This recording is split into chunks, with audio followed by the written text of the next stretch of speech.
أعوذ بالله من الشيطان الرجيم.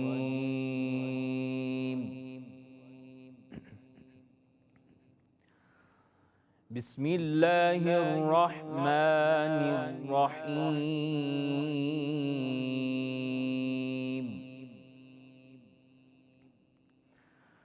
وسيق الذين اتقوا ربهم إلى الجنة زمرا حتى إذا جاءوها وفتحت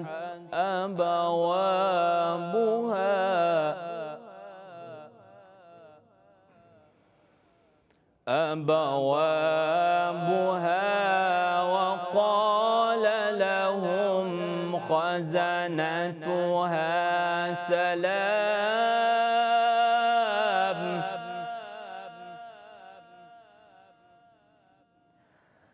سلام عليكم طبتم فادخلوها خالدين.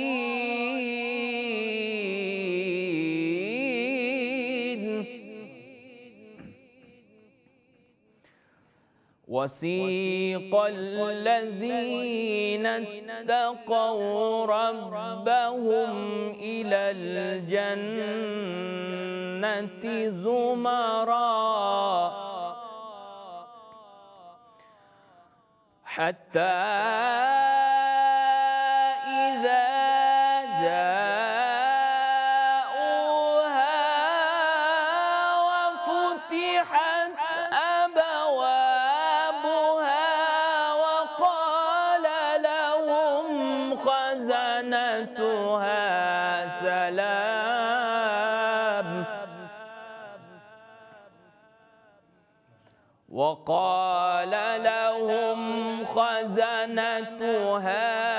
سلام عليكم طبتم فادخلوها خالدين.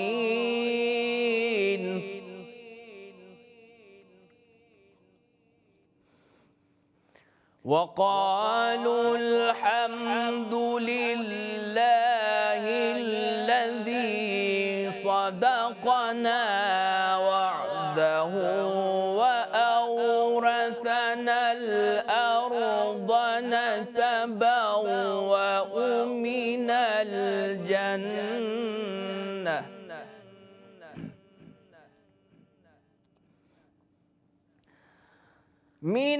الجنة حيث نشاء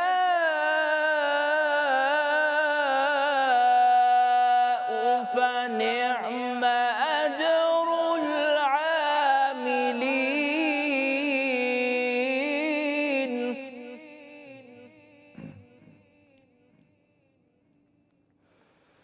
وترى الملائكة حافين من حول العرش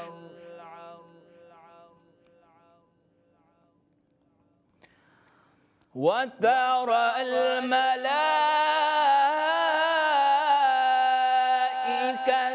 حافين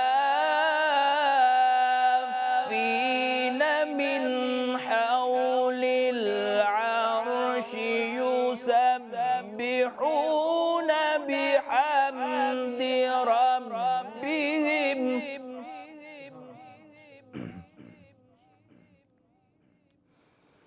وقضي بينهم بالحق وقيل الحمد لله رب العالمين. صدق الله العظيم. جزاک اللہ ماشاء اللہ. اللہم صلی علی سیدنا و مولانا محمد وعلی آل سیدنا و مولانا محمد وبارک وسلم وصلی علیہ. رب اشرح لی صدری ویسر لی امری واحلل عقدۃ من لسانی یفقہوا قولی. رب زدنی علما رب زدنی علما رب زدنی علما. خواتین و حضرات، ایم نیوز کی فرقان رمضان افطار نشریات میں آپ سبھی کو خوش آمدید کہتے ہیں. آج دوسرا روزہ جو ہے وہ جاری و ساری ہے اور امید کرتے ہیں کہ آپ کا روزہ بہت اچھا گزرا ہوگا. میں ہوں حافظ نجم الثاقب اور میرے ساتھ موجود ہیں ایمان نواز، اور میں بھی امید کرتی ہوں کہ آپ کا روزہ بہت اچھا گزرا ہوگا. ناظرین کرام، یہ کیسا سما ہے، یہ کیسی فضا ہے، رحمت بھی ہے، برکت بھی ہے، نور خدا بھی ہے. بے شک یہ مہینہ عبادت کا ہے، محبت کا ہے، مغفرت کا ہے. یہ وقت ہے دل کے پگھلنے کا، آنکھ کے نم ہونے کا، آنکھ کے بھیگنے کا اور رب سے جڑنے کا. اسی مہینے کی خوشخبری حضور پاک صلی اللہ علیہ وآلہ وسلم دیا کرتے تھے کہ آؤ دلوں کو صاف کرو، گناہوں کو معاف کرواؤ، رب کی رحمت کو تھام لو. یہ ماہ سیام ہے، یہ ماہ قرآن ہے. اور جیسے جیسے نجم وقت گزرتا جا رہا ہے، ہم دیکھ رہے ہیں کہ روح کی پاکیزگی ہمیں محسوس ہو رہی ہے، روحانی پاکیزگی محسوس ہونا شروع ہو گئی ہے. دیکھیں، پورا کا پورا جو ہے وہ عالم جو سما بندہ ہوتا ہے رمضان میں، جو سحری کے اوقات میں جو آوازیں آ رہی ہوتی ہیں آپ کے آس پاس سے، پھر مساجد کی جو رونقیں بحال ہوئی ہوتی ہیں. میری تو یہ دعا ہے کہ جو رونقیں ہمیں رمضان کے شروع میں، رمضان کے آخر میں دیکھنے کو ملتی ہیں، وہ تھرو آؤٹ رمضان بھی برقرار نہیں رہتی، یہ بھی ہے. لیکن جو رونقیں ہمیں دیکھنے کو ملتی ہے، دعا ہے کہ سارا سال جو ہے وہ یہ رونقیں بحال رہیں. خواتین و حضرات، خوبصورت تلاوت آپ لوگ سماعت فرما رہے تھے جناب قاری محمد عمیر کی آواز میں. بہت شکریہ جناب. اور بڑھتے ہیں نعت رسول مقبول صلی اللہ علیہ وآلہ وسلم کی جانب، اور اس کے لیے بھی میں درخواست گزار ہوں عمیر بھائی آپ کا نعتیہ کلام کے چند اشعار جو ہیں. بسم اللہ.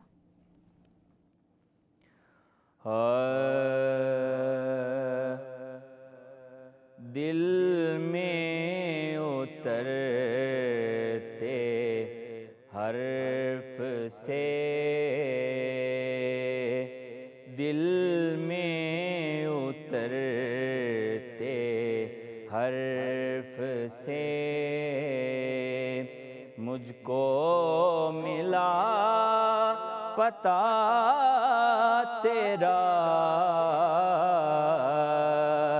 معجزہ حسن صوت کا، زمزمائے صدا تیرا، دل میں اترتے حرف سے میرا تو کائنات میں تیرے سوا کوئی نہیں، میرا تو کائنات میں تیرے سوا کوئی نہیں، عرض تیری سما تیرے بندے تیرے خدا تیرا، عرض تیری سما تیرے بندے تیرے خدا تیرا.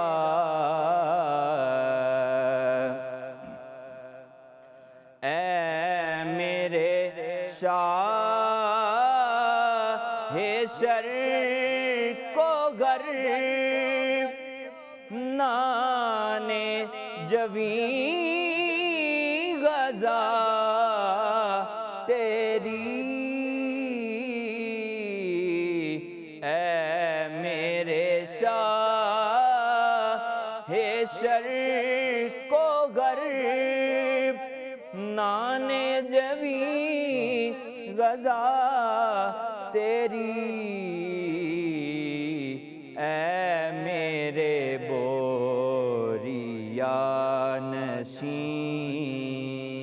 سارا جہاں گدا تیرا،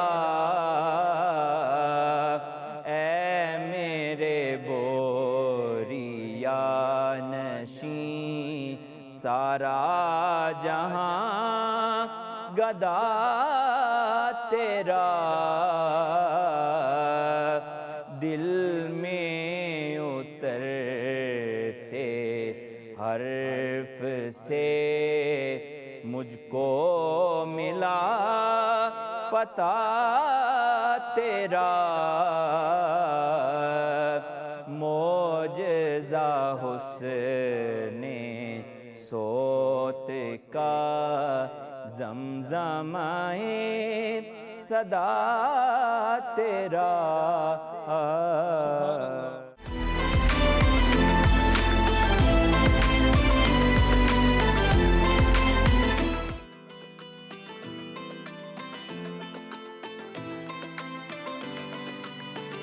خواتین و حضرات، ایک بار پھر سے آپ کو فرقان رمضان میں خوش آمدید کہیں گے۔ خواتین و حضرات، آج کا جو ہمارا موضوع رہے گا وہ انتہائی اہم اور بہت جو ہے وہ دل کے قریب۔ جس طریقے سے ہم لوگ گفتگو کرتے ہیں اور اس میں یہ دیکھتے ہیں کہ تمام انبیاء کرام کو اللہ تعالیٰ نے مختلف معجزے عطا کیے، اور نبی کریم صلی اللہ علیہ وآلہ وسلم کا سب سے بڑا معجزہ قرآن حکیم ہے۔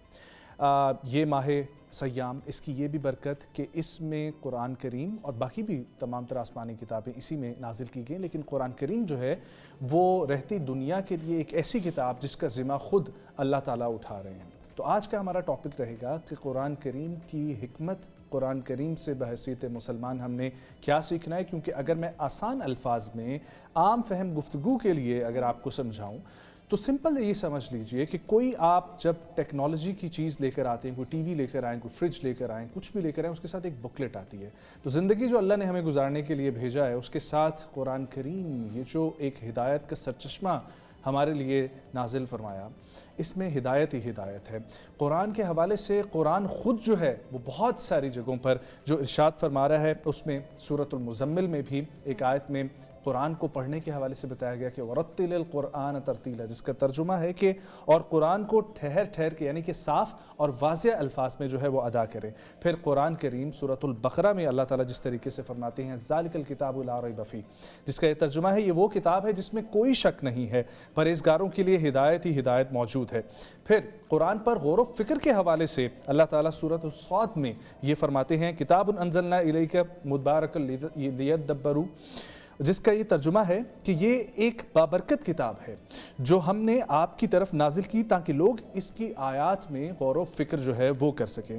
تو قرآن جب پڑھا جا رہا ہو تو اس وقت جو آداب ہیں، قرآن پڑھنے کے جو آداب ہیں، اور پھر یہ ایک ایسی کتاب ہے، کوئی بھی کتاب ہو ایکس وائی زی، آپ کوئی بھی کتاب جب اٹھاتے ہیں آپ اس میں ذکر کرتے ہیں، دیکھتے ہیں کہ اس کی لینگویج کچھ اور ہے، وہ چیز آپ کو ویسے سمجھ نہیں آ رہی ہوتی، لیکن یہ ایک ایسی کتاب ہے جس کے ہر ایک حرف پہ جو آپ ہم پڑھتے ہیں اس میں نیکیاں ہی نیکیاں رکھی گئی ہیں۔ اور پھر جب قرآن کو سمجھ کے پڑھنا اور پھر اس پر عمل کرنا، اور یہ قرآن جو ہم لوگ ڈیفرنٹ آتھرز کی کتابیں پڑھتے رہتے ہیں، لیکن آپ یہ تو ذرا صرف سوچیں کہ جس مالک خالق کی ہمیں دی ہوئی یہ زندگی ہے، جس کا بنایا ہوا یہ سارا سلسلہ ہے، اس خالق نے جو یہ قرآن لکھا ہے اس میں وہ کیا ہم سے فرما رہے ہیں۔ تو آج قرآن کی اہمیت کے حوالے سے ہمارا یہ موضوع رہے گا، اور اسی پر دو شخصیات ہمیں جوائن کر چکی ہیں۔ جناب مفتی محمد علی قریشی صاحب کچھ دیر بعد ہمارے ساتھ اسی نشست میں شامل ہوں گے۔ ابھی ہمارے ساتھ موجود ہیں جناب سید اسامہ جاوید چترالی صاحب، اور ہمارے ساتھ تشریف فرمائے جناب علامہ امجد شاہ نقوی صاحب۔ السلام علیکم علامہ صاحب۔ السلام علیکم اسامہ بھائی، خیریت سے ہیں آپ لوگ؟ الحمدللہ۔ اسامہ بھائی، قرآن و حدیث کی روشنی میں قرآن کی اہمیت۔ الحمدللہ الذی علم بالقلم علم الانسان ما لم يعلم والصلاة علی محمد صلی اللہ علیہ وسلم۔ دیکھیں، قرآن اپنے آپ میں سب سے بڑی بات، صحابہ رضوان اللہ علیہم اجمعین فرماتے ہیں کہ جب ہمیں اللہ سے بات کرنے کا دل کرتا تو ہم اللہ کا کلام پڑھتے۔ بیسیکلی یہ جو رسول اللہ صلی اللہ علیہ وسلم تک سے چلتے ہوئے صحابہ اور پھر ائمہ سلف صالحین سے ہوتے ہوئے ہمارے تک جو پہنچا ہے، یہ اصل میں وہ کلام ہے جو اللہ رسول اللہ صلی اللہ علیہ وسلم سے کرتے رہے اور وہ ہم تک جو ہے آتا رہا۔ یعنی اللہ جو اپنے بندوں سے بات کرنا چاہتے ہیں، اللہ اپنے بندوں سے جو اس دنیا کے مقاصد و اغراض میں چاہتے ہیں اللہ نے اس کو واضح طور پہ، جیسے آپ نے خود بھی کہا کہ ایک بکلٹ ملتی ہے کسی بھی چیز کو کرنے کی، اور کوئی بھی زندگی میں آپ نے کوئی بھی اپنا چلنا ہو اس کی کوئی SOPs، کچھ ڈائریکٹیوز ہوتے ہیں۔ میں اس کو اسی طرح سے کہتا ہوں، کسی نے اس کو بڑے اس طرح سے کہا دنیا سجن المؤمن و جنت الکافر۔ انہوں نے کہا کہ بھائی بڑا عجیب وہ ایک دین ہے کہ بھائی مسلمان کے لیے وہ کہہ رہا ہے قید خانہ ہے اور کافر کے لیے جنت ہے۔ میں نے کہا اصل میں آپ نے قید خانے صرف پاکستان کے دیکھیں، ذرا باہر جا کے دیکھیں تو جو پریزن کانسیپٹ ہے وہ ذرا ڈیفرنٹ ہے، اور اسلام میں بھی جو پریزن رولز ہیں وہ بورڈ پریزنر کا صرف یہ ہوتا ہے کہ پریزنرز اپنی کیفیت میں آزاد نہیں ہوتے ہیں، وہ ایک SOP کے ساتھ باؤنڈڈ ہوتے ہیں اور اسی کے اکارڈنگ انہوں نے اپنی لائف کو چلانا ہوتا ہے، ٹھیک ہے۔ ہاں جب وہ اس وقت کو گزار لیتے ہیں اس کے بعد انہیں قانون بھی کہتا ہے جو جی کرتا ہے you are free to go, لیکن کافر کے لیے اللہ نے کہا یہی جنت ہے، مطلب اس کے لیے ادھر اس طرف کچھ بھی نہیں ہے۔ من کان یرید حرث الآخرۃ نزد لہ فی حرثہ، کہ جو آخرت کی کھیتی جتنی بیچے گا اس سے زیادہ، ومن کان یرید حرث الدنیا نؤتیہ منہا، کہ جو ہے دنیا کے لیے کرتا ہے اس کو ملتا ہے۔ یہاں تک کہ اس کے مفسرین لکھتے ہیں کہ جو ایک بندہ جو خیر کا کام کرتا ہے کافر ہے، اسلام میں داخل نہیں ہوا ہے، اس کے اس کام کا اجر بھی اسی دنیا میں ملتا ہے، ادھر نہیں ملے گا، ٹھیک ہے۔ یعنی اس کا جو برکات اور جو فیوز ہیں وہ بھی اس دنیا میں ہی حاصل کرے گا، آخرت میں کیوں اللہ نے ہر بار کہا کہ آخرت کے ساتھ۔ یہ وہ سفر کا مینول ہے جس کے بارے میں کہا اہدنا الصراط المستقیم۔ رسول اللہ صلی اللہ علیہ وسلم سے پوچھا کہ صراط المستقیم کیا؟ انہوں نے کہا سوچو کہ اس طرف تم ایک رستے پر جا رہے ہو، سامنے ایک روشن دروازہ ہے، اس طرف بھی کھڑکیاں ہیں اور تمہارے بائیں جانب بھی کھڑکیاں اور ان پہ پردے ٹنگے ہوئے ہیں، یہ پردے شہوات، یہ جو کھڑکیاں ہیں یہ شہوات کی آوازیں لگاتی۔ اگر تم اس سیدھے رستے پہ اسی کھڑکی تک گئے جس پہ جو ہے سامنے نور ہے، ٹھیک ہے، تو انہوں نے کہا وہ نور جو ہے وہ منزل جنت ہے، یہ جو رستہ ہے یہ قرآن کا طریق ہے، ٹھیک ہے، اور یہ جو تمہارے ارد گرد ہے یہ شہوات ہے جو تمہیں نفس بلاتی۔ تو یہ اہدنا الصراط المستقیم کا واضح پیغام ہے۔ تو اصل میں مسلمانوں کو نقصان تاریخ میں عروج اگر مسلمانوں کو ملا تو وہ قرآن کی بدولت ہی ملا، اگر مسلمانوں نے زوال پایا تو قرآن کی ایک ایک آیت ہمیں یہ بھی بتا رہی ہے۔ میں کہتا ہوں اتنا بڑا اتنا رحیم اللہ، مطلب ورنہ دیکھیں کیفیت یہ ہوتی ہے کہ آپ کو کوئی جاب پہ رکھتا ہے نا باس، تو وہ کوشش کرتا ہے کہ there should be a challenging situation for you, وہ ایک چیلنجنگ سچویشن کریٹ کرتا ہے، ٹھیک ہے، اور پھر اس سے جو ہے وہ شاید اس کو فائدہ بھی اٹھاتا ہے، لیکن اللہ ایسے ہیں جو بتا رہے ہیں کہ اچھا ایسے کرو گے تو ایسے ہو ملے گا، ایسا ہوگا تو ایسے there is no surprise for you۔ اور پچھلی قوموں کی بھی ساری کہانی جو ہے سارا کچھ آپ کے سامنے، میں تو کہتا ہوں کہ قرآن جو سٹوری ٹیلنگ جس طریقے سے اللہ تعالیٰ نے فرمائی ہے، اس کے اندر جو تمام واقعات اور قصے بیان کیے گئے ہیں وہی آپ پڑھ لیں، اور میرا خیال ہے کہ سب کو وہ تو امام ابو حنیفہ رحمہ اللہ فرماتے ہیں کہ مجھے فقہ سے زیادہ پسند ہے کہ جب میرے سامنے جو ہے قصص بیان کی جاتی، کیونکہ یہ آداب اور اخلاق سکھاتے ہیں، انسان جو ہے اچھائی اور برائی میں فرق کر سکتا ہے۔ امام ابن جوزی کہتی ہیں کہ یہ ذہنی نشو و نما کرتا ہے انسان کی، جسے کہتے ہیں، اور اس کی جسے کہتے ہیں مینٹل ویل بینگ کے لیے جو ہے یہ سب سے اچھا طریقہ ہے، اور دنیا میں بھی یہی طریقہ جو ہے انسان پسند کرتا ہے، اس کو کوئی واقعہ بتایا جائے، اس سے سمجھایا جائے۔ اللہ نے بھی وہی طرق اپنایا، اور جیسے آپ نے خود کہا رسول اللہ صلی اللہ علیہ وسلم کا معجزہ تھا، ٹھیک ہے، عرب کے لوگ تھے، فصیح و بلیغ تھے، یہاں تک کہ آتا ہے کہ یہ ولید بن مغیرہ کے حوالے سے بعض خالد بن ولید کے بارے میں کہتے ہیں، کچھ اور لوگوں کے بارے میں بھی یہ آتا ہے کہ وہ ایک 7 سال کے بچے، انہوں نے کہا یار اس کو ختم کر دو، مار ڈالو۔ انہوں نے کہا بھئی کیوں مار ڈالے؟ انہوں نے کہا یار ابھی یہ 7 سال 8 سال کا ہونے والا، اس نے ابھی تک ایک شعر نہیں کہا۔ اچھا، ہاں تو مطلب وہ اتنے ذہین تھے آپ کے لوگ؟ نہیں، مطلب فصاحت و بلاغت ان کے ہاں اتنی تھی کہ وہ اس بات کو بڑا مایوب سمجھتے تھے اگر کوئی بچہ، بالکل ایسا ہے، ٹھیک ہے۔ اور جو تھا یہ لکھنا اور یہ کرنا بھی، یہ بھی جسے کہتے ہیں حجت کے طور پہ تھا، اپنے لیے اس کو حجت نہیں سمجھتے بلکہ حافظے کو حجت سمجھتے تھے۔ حضرت خالد بن ولید رضی اللہ عنہ کے حوالے سے بھی ہے، میں نے جیسے کہا، تو کہتے ہیں اس بچے کو لے گئے وہ پہاڑ پہ، انہوں نے کہا جب وہ سامنے، انہوں نے کہا بھئی کیوں مار رہے ہو مجھے؟ انہوں نے کہا کہ تم نے ابھی تک اتنی عمر ہو گئی شعر نہیں کہا۔ اس نے کہا بیٹھو، کہتے ادھر ہی اس نے جسے کہتے 100 اشعار ادھر ہی موقع پر ہی کہہ دیے، یعنی اتنے فصیح و بلیغ تھے۔ لیکن اللہ کا جب قرآن آیا اس نے کہا وَإِن كُنتُمْ فِي رَيْبٍ مِّمَّا نَزَّلْنَا عَلَىٰ عَبْدِنَا فَأْتُوا بِسُورَةٍ فَأْتُوا بِهَا إِن كُنتُمْ مِنَ الصَّادِقِينَ، ٹھیک ہے، فَأْتُوا بِآيَاتِنَا ٹھیک ہے, مطلب ایک آیت تک بھی اللہ نے چیلنج کیا کہ نہیں کر سکتے آپ. تو وہ عرب کے لیے ایک لغت کا چیلنج تھا ان کے مطابق, کیونکہ ان کی اسپیشلٹی, ان کا جو اسکل تھا جس پر وہ بڑا ناز رکھتے تھے, مان تھا, وہ یہی تھا, اور وہ مان اس قرآن نے توڑا. بالکل ایسا ہی ہے. ٹھیک ہے, بالکل ایسے. نقوی صاحب آپ کی جانب آنا چاہوں گی, کلام الہی سے دوری ہمارے معاشرے میں بڑھتی جا رہی ہے. پہلے ہم دیکھتے تھے کہ ہر گھر سے صبح آواز آتی تھی تلاوت کلام پاک کی. اب وہ کہیں نہ کہیں ہم مس کر رہے ہیں. شاید بدقسمتی ہماری یہ ہے کہ قرآن پاک ہم صرف تبھی کھولتے ہیں جب رمضان شروع ہوتا ہے. اب رمضان ختم ہوتا ہے تو پھر اسی طرح ہم بند کر کے رکھ دیتے ہیں, پھر اگلے سال کھولتے ہیں اس کو. کتنا ضروری ہے قرآن پاک کو کھولنا, پڑھنا, اور پڑھنے سے زیادہ یہ کتنا ضروری ہے کہ ہم اس کو ترجمے کے ساتھ پڑھیں تاکہ ہمیں اس کے معنی پتہ چلے؟ آپ کے اس سوال کا جواب خود قرآن نے دیا ہے. فی بیوت اذن اللہ ان ترفع ویذکر فیہا اسمہ ویسبح لہ فیہا بالغدو والآصال, کہ اللہ نے روئے زمین پر کچھ گھروں کو بلند کیا ہے. کن گھروں کو بلند کیا ہے؟ کہ جن گھروں میں اللہ کا ذکر کیا جاتا ہے, اللہ کی تسبیح بیان کی جاتی ہے, اور وہ گھر اہل آسمان کے لیے ایسے ہی چمکتا ہے جیسے اہل زمین کے لیے آسمان کے ستارے چمکتے ہیں. سرکار دو عالم کا فرمان بھی ہے کہ نوروا بیوتکم فی بے تلاوت القرآن, اپنے گھروں کو منور کرو قرآن کی تلاوت کے ساتھ.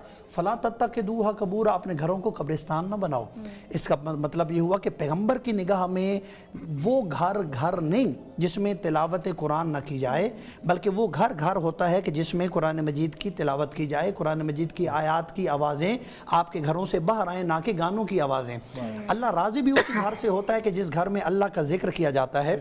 ایک روایت بھی ہے کہ رسول خدا نے فرمایا کہ روئے زمین پر سب سے بلند گھر, صحابہ نے پوچھا یا رسول اللہ یہ کون سے گھر ہیں کہ جن گھروں کو اللہ نے کہا ہے کہ میں نے روئے زمین پر بلند کیا ہے؟ تو فرمایا انبیاء کے گھر. کیوں؟ اس لیے کہ انبیاء کے گھروں میں سب سے زیادہ جو ہے وہ اللہ کا ذکر کیا جاتا ہے, اللہ کے کلام کی تلاوت کی جاتی ہے. میں ایک اور بات اگر کر دوں, جیسے ابھی کہا ہے قبلہ نے بھی کہا ہے کہ یہ جو قرآن ہے نا, قرآن سے دوری ہی ہماری ناکامی کا سبب بنتی ہے. کیوں؟ کیونکہ یہ قرآن آئین ہے, یہ قرآن دستور ہے, یہ قرآن صراط مستقیم ہے, قرآن ہدایت بھی ہے, بشارت بھی ہے. ہم نے صرف مردہ بندوں کے بخشوانے کے لیے قرآن کو رکھ لیا ہے.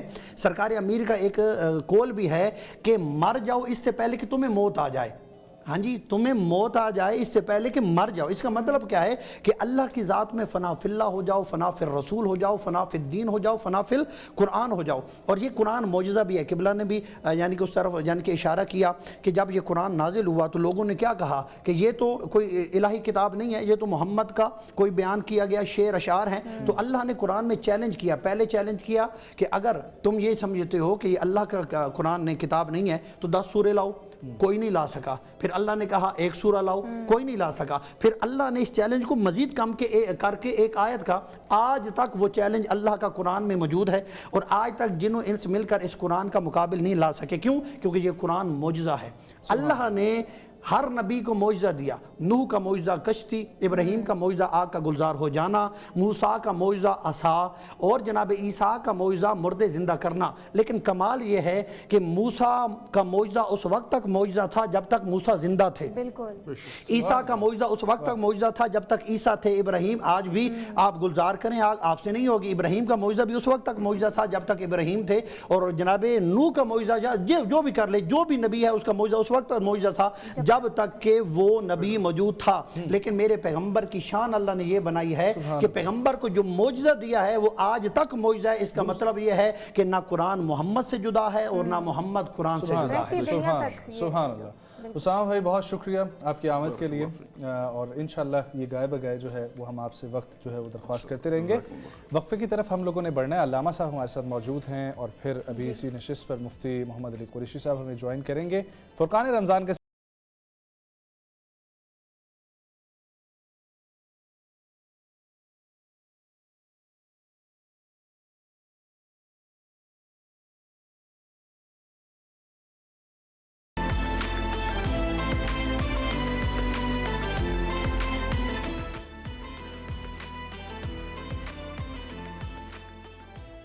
ویلکم بیک ناظرین. فرقان رمضان کا سلسلہ جاری ہے. ایک بار پھر سے آپ کو خوش آمدید کہیں گے.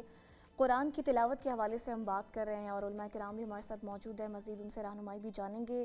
نقوی صاحب سے گفتگو کا سلسلہ جاری تھا اور اسی دوران میں مفتی علی قریشی صاحب نے بھی جوائن کیا ہے۔ بہت شکریہ آپ کی تشریف آوری کا۔ نوازش عنایت۔ سر کہیے گا، ہم تلاوت قرآن پاک کے حوالے سے بات کر رہے تھے اور نقوی صاحب سے بھی بات ہو رہی تھی کہ کلام الہی سے کافی دوری ہے ہمارے معاشرے میں اور ہم پڑھتے ہیں لیکن اس کو سمجھتے نہیں ہیں۔ کتنا ضروری ہے اپنی زندگی میں قرآن پاک کو شامل کرنا، اس کو پڑھنا، لیکن اسپیسیفکلی ہم رمضان میں پڑھتے ہیں اور اس کے بعد نہیں پڑھتے ہیں؟ جی بڑا اہم سوال ہے آپ کا، اور رمضان المبارک بھی شروع ہے اور جیسے یہ ماہ سیام ہے تو یہ ماہ قرآن بھی ہے۔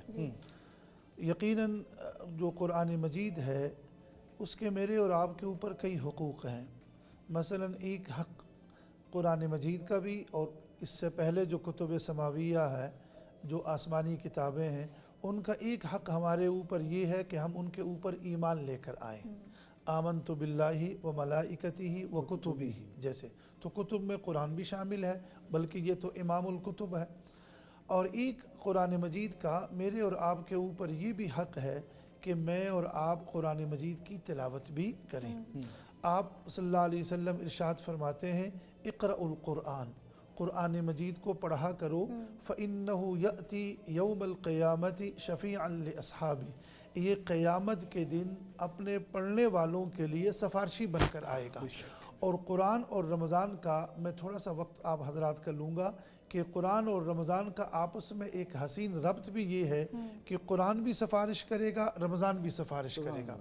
رمضان یوں سفارش کرے گا کہ دن بھر اس بندے خدا نے روزہ رکھا تھا، اور قرآن یوں سفارش کرے گا کہ رات کو یہ لوگ تراویح میں مجھے کیا کرتے رہے، سنتے رہے۔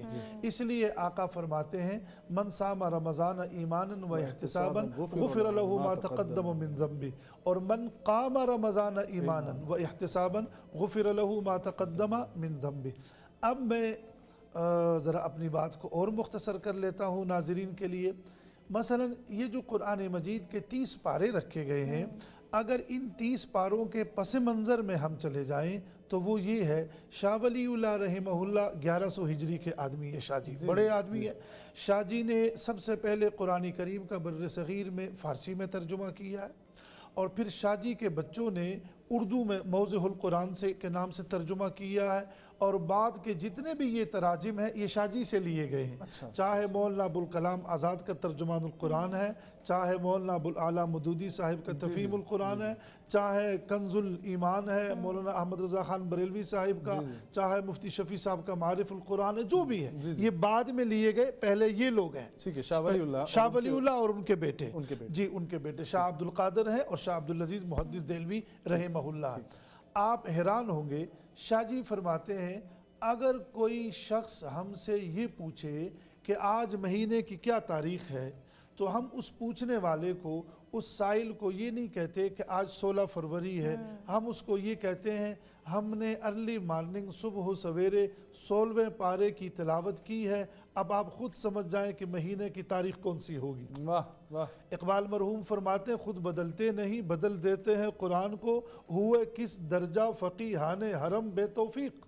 یعنی مطلب یہ خود ہم قرآن کی طرف آتے نہیں ہیں، تو ایک قرآن کریم کا میرے اور آپ کے اوپر حق جو ہے وہ تلاوت قرآن مجید کا ہے۔ اب اس پر میں ایک حدیث عرض کرتا ہوں۔ حضرات یہ بخاری کی روایت ہے، اور ظاہر ہے ہمیں اہل علم بھی، اہل فضل بھی اور اہل دانش بھی سن رہے ہوتے ہیں کہ حضرات صحابہ اکرام نے آپ صلی اللہ علیہ وسلم سے اجازت مانگی کہ یا رسول اللہ، اور یہ کون سے لوگ ہیں؟ اس دور کے نوجوان۔